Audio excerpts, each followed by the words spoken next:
Nand gram so gram, Banshi what so what नहीं, राम कृष्ण सो नाम। बोले वृंदावन बिहारी लाल की जय, गुरुदेव भगवान की जय। हमारे सभी गुरुजन को हमारा कोटि कोटि प्रणाम, कोटि कोटि नमस्कार।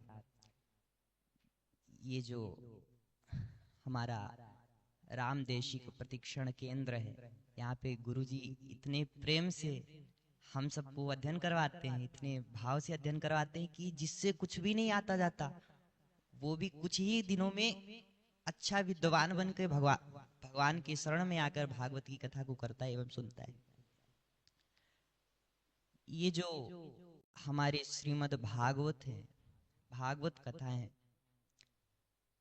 हमारे गुरुजी ने प्रथम महात्म के प्रथम अध्याय के प्रथम श्लोक में ही एक श्लोक पढ़ाया, जो महात्म का प्रथम ही श्लोक है। सच्चिदानंद रूपाय विश्वोत्पत्त्यादि हेतवे, तापत्रय विनाशाय श्री कृष्णाय वयं नुमः।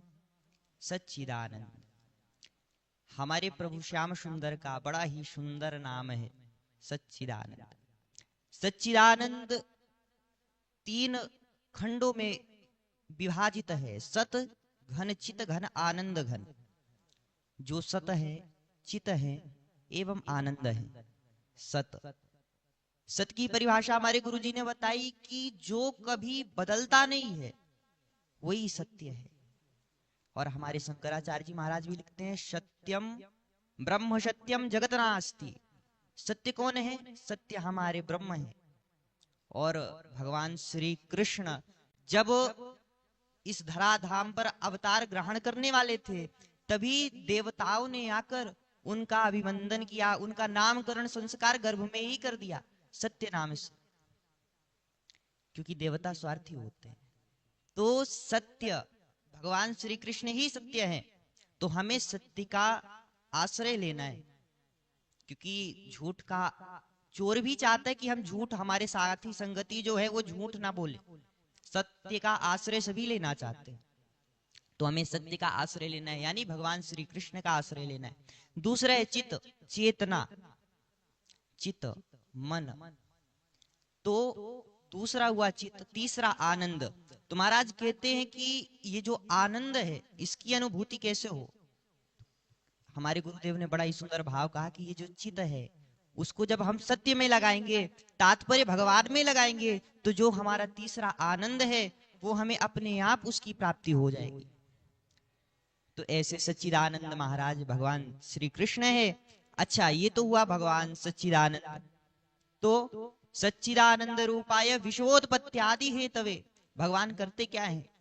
महाराज कहते हैं विश्वोत्पत्त्यादि हेतवे, भगवान विश्व की उत्पत्ति, स्थिति एवं संहार का एकमात्र कारण है, एकमात्र हेतु है। भगवान श्याम सुंदर हमारे ये जो जगत है इसको जन्म भी देते हैं, उत्पत्ति करते हैं, इसका पालन भी करते हैं और इसका संहार भी वक्त आने पर करते हैं। तापत्रय विनाशाय, भगवान और क्या करते हैं? बोले तीनों तरह के तापों का नाश करते हैं। तापत्रय, अच्छा कौन कौन से ताप? आदि दैविक, आदि भौतिक, आध्यात्मिक, तीन तरह के ताप है। आदि दैविक जो देवताओं द्वारा प्रदान किए जाए वो आदि दैविक है, जैसे भूकंप हो गया, सुनामी हो गया। आदि भौतिक जो भूत प्राणियों से प्रदान किए जाए वही आदि भौतिक ताप है, जैसे कहीं चोरी हो जाना, डाका पड़ जाना। और मानसिक ताप, आध्यात्मिक ताप को ही मानसिक ताप कहते हैं। अच्छा, मानसिक ताप क्या? इस समय जो समय चल रहा है उसमें मानसिक ताप एक ही है, टेंशन, चिंता। तो ये जो चिंता है, इस हमारे विद्वान गण कहते हैं चिंता ऐसी डाकनी काट कलेजा खाए। चिंता से बहुत किसी का भला नहीं हुआ। चिंता और चिता, इनमें सिर्फ एक बिंदु मात्र का फर्क है। अगर चिंता से वो बिंदु हट जाए तो वो चिता बन जाती है। अच्छा, करते क्या है? जो चिता है वो मरने के बाद जलाती है, और जो चिंता है वो जीते जी प्राणी को जीने नहीं देती, जीते जी जलाते रह जाते। तो ये जो चिंता है इसको हम देखिए, कहते ना हो ही वही जो राम रचि राखा। जब भगवान का ही रचा हुआ सब होना है तो चिंता लेने से क्या मतलब। इसीलिए क्या करना है, हमारे जो कथावाचक एक राजन जी महाराज बड़ा सुंदर भाव गाते हैं कि चिंता करे बलाय हमारी, कि चिंता करे बलाय हमारी, अरे इस माया जंजाल की।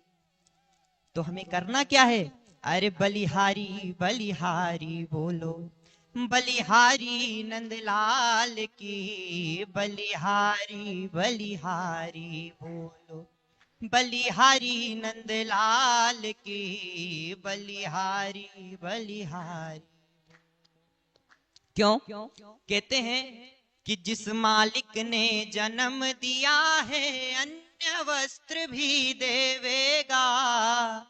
देखिए आज किस बात की सबसे ज्यादा चिंता रहती है, अन्य वस्त्र मकाने के लिए, है ना, इसी के पीछे लोग भाग रहे हैं। तो कहते हैं कि जिस मालिक ने जन्म दिया है अन्य वस्त्र भी देवेगा, और क्या देगा, सर ढकने को छत देवेगा, खबर हमारी लेवेगा।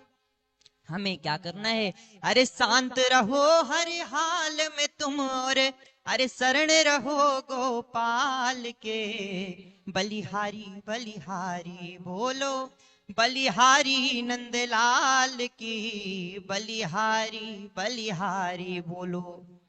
और तो और हमारे पूज्य गुरुदेव महाराज जी कहते हैं कि ये जो भोजन है, भोजन भी बड़े भाग्य से मिलता है, सबके नसीब में भोजन नहीं रहता।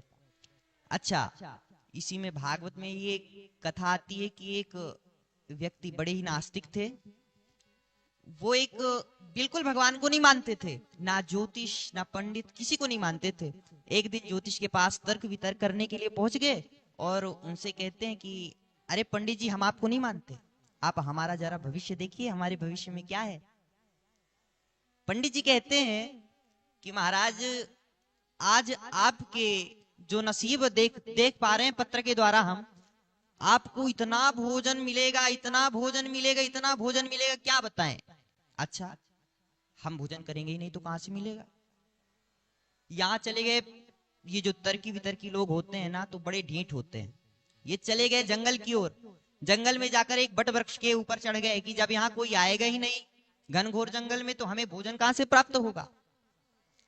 अच्छा, यहाँ पे महाराज कुछ डाकू गण आए चोरी करने के लिए, वहीं पे भोजन रखे और चले गए चोरी करने के लिए। चोरी करके आए, डाकुओं के सरदार को बड़ी जोर की भूख लगती है, तो महाराज जैसे ही वो भोजन निकाला और भोजन करने का जैसे ही प्रयत्न किया, वो ऊपर वो जो तर्की वितर्की लोग थे, नास्तिक व्यक्ति थे, उनकी ओर नजर पड़ती है। उनको जबरदस्ती नीचे बंदूक की नोक पर बैठा के भोजन करवाया। अच्छा, वहां से भोजन पेट भर करके आए और बोले कि चलो हो गया, संयोग होता है कभी कभी, मान लेते हैं कि हम संयोग के कारण ये सब हुआ, अब बताओ आज हमारे नसीब में क्या है। बोलते हैं, पंडित जी महाराज कहते हैं कि आज आपके नसीब में बिल्कुल भी भोजन नहीं है, कहीं भी चले जाओ भोजन नहीं है नसीब में। अच्छा, हम ससुराल जाएंगे भाई, ससुराल में जाएंगे, बढ़िया स्वागत सत्कार होगा हमारा। अच्छा महाराज, ये गए ससुराल में अपने गए।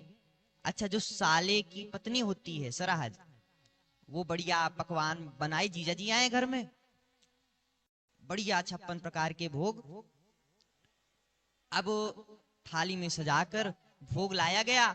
अच्छा, ये जो महाराज बैठे थे ये तो सोच रहे थे वो पंडित की बात झूठी हो गई, देखो कितना सुंदर पकवान आ रहा है, एकदम मगन, एकदम मन ही मन मुस्कुरा रहे थे। तभी साले साहब की नजर पड़ गई जीजा जी में, जरूर हमारी पत्नी को देख के मुस्कुरा रहे हैं। अच्छा, लिया डंडा, तेल लगा के डंडा लिया और ले जीजा की धुलाई हुई, ऐसी धुलाई हुई कि महाराज कान पकड़े कि कभी भी दुनिया में किसी का अपराध कर देंगे, ब्राह्मणों का अपराध नहीं करेंगे, क्योंकि कहा गया है नारी सताए तीन मिटे, रावण कौरव कंस, और ब्राह्मण सताए सब मिटे, धन वैभव और वंश। ब्राह्मणों की बात जो है, गुरुओं की बात जो है, वो हमें आंखें बंद करके ही, आंखें बंद कर भी विश्वास करना चाहिए। तो भोग भाग से मिलेगा, चाहे घर में हो या बाहर हो, और भाग बिना कोई भोग ना पावे, कीड़ी हो या नाहर हो। तो क्या करना है? अरे शांत रहो हर हाल में तुम, और शरण रहो गोपाल के। बलिहारी बलिहारी बोलो, बलिहारी नंद लाल के। बलिहारी बलिहारी बोलो। तो जो ये तीनों तरह के तापों को नाश करता है, ऐसे श्री कृष्णाय वयम नमः। ये जो हमारे भगवान कृष्ण है, सिर्फ कृष्ण नहीं, श्रिया सहित श्री कृष्ण, श्री के साथ श्री कृष्ण को हम बारंबार नमस्कार करते हैं, बारंबार प्रणाम करते हैं। और ऐसे ही अपनी समय का अभाव है, तो अपनी वाणी को विराम देते हुए गुरुदेव के चरणों में बारंबार प्रणाम करते हैं।